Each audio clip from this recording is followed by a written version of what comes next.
fishing pole and my bottle shine, bottle shine, bottle shine. Only long enough to Hey guys, welcome to this edition of Drink Like a Fish. I'm your host, Brian Big Fish Ragland. Now, seeing as how St. Patrick's Day is just around the corner, I thought it would be appropriate to review a beer today. And today's beer that we're going to review is Red Stripe. Nothing says St. Patrick's Day like Red Stripe, right? That's me. Maybe that's just me. Maybe that's how I see it. But we're going to do Red Stripe and see how this tastes. So Red Stripe and I have a little bit of history. Years ago, I'd probably say, man, over 10 years ago, I tried a Red Stripe for the first time. It was in a bar back in California in PB. I don't really remember the bar. That's kind of how memorable it was. But it was during the whole... Red beer! Exactly. And I thought, you know what, I'm going to get one. I'm going to try it. Everybody else in the bar was trying it at the time. And I thought I'd give it a go. I didn't like it. I did not like it at all. The aftertaste I thought was kind of skunky and weird. It had kind of a honey bite to it when I first took a sip. That was really sweet and then skunky at the end. Now bear in mind, I wasn't really drinking a lot of beers at the time. My palate included Coors Light and Corona, which I'm not besmirching Coors Light and Corona, but I hadn't really branched out past the lagers and light beers yet. So I decided to try a Jamaican lager, seeing as how that was the theme that I was going for at the time, and it was horrible.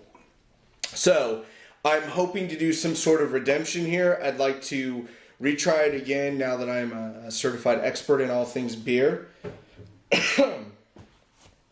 In BS, evidently. But see how it tastes, see how it goes. If I don't like it, I'm going to be straight and honest with you, but I really hope I do. Okay, let's get after it. Awesome. Isn't there supposed to be some sort of music that starts? There we go. When it hits you, I say one good thing about music. When it hits you, you feel okay. Hit me with music, yeah. Hit me with music now. This is First thing to note right off the bat is this beer has a lot of head. I poured it regularly. There's a lot of lagers that are not known for their head. You pour anything like Miller's or Coronas, things of that nature, they don't typically have a lot of head unless you're messing it up. This one's really heady. It's very thick and foamy. So it's letting me know it's going to have a lot of taste to it, hopefully. So here we go with our redemption. Let's go ahead and try a taste.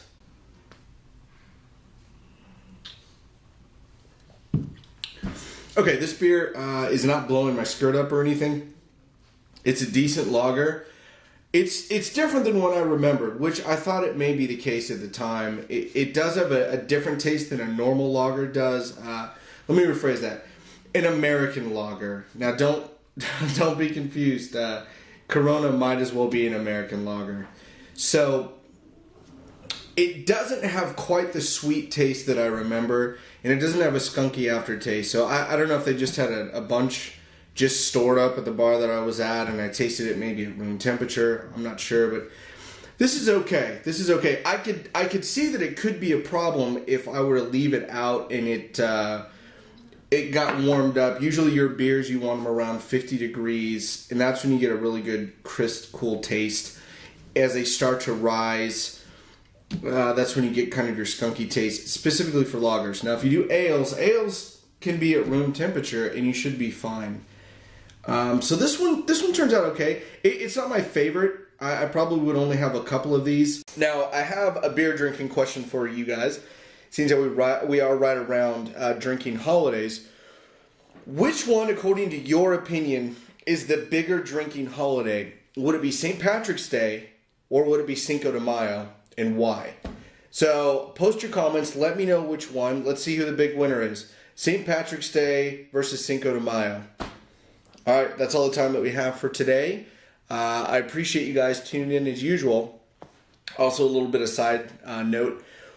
We are getting some interest from breweries from I'm not going to name the ones specifically that I'm getting interest from, but they are interested they are viewing the show. They are sending products to where I can do taste tests. I can kind of share some of these beers with you and give you a yay or nay. Now, those are all good benefits for me.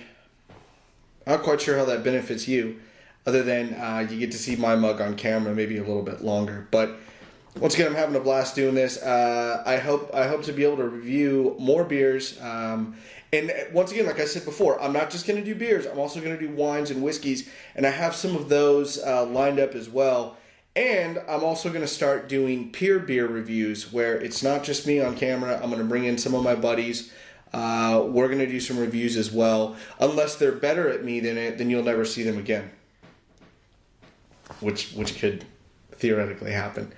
So anyway, you guys have a great time. I usually say goodnight at this time. You watch it at any time during the day. But I'm just going to go with it. Good night. Drink beer. Milk was a bad choice.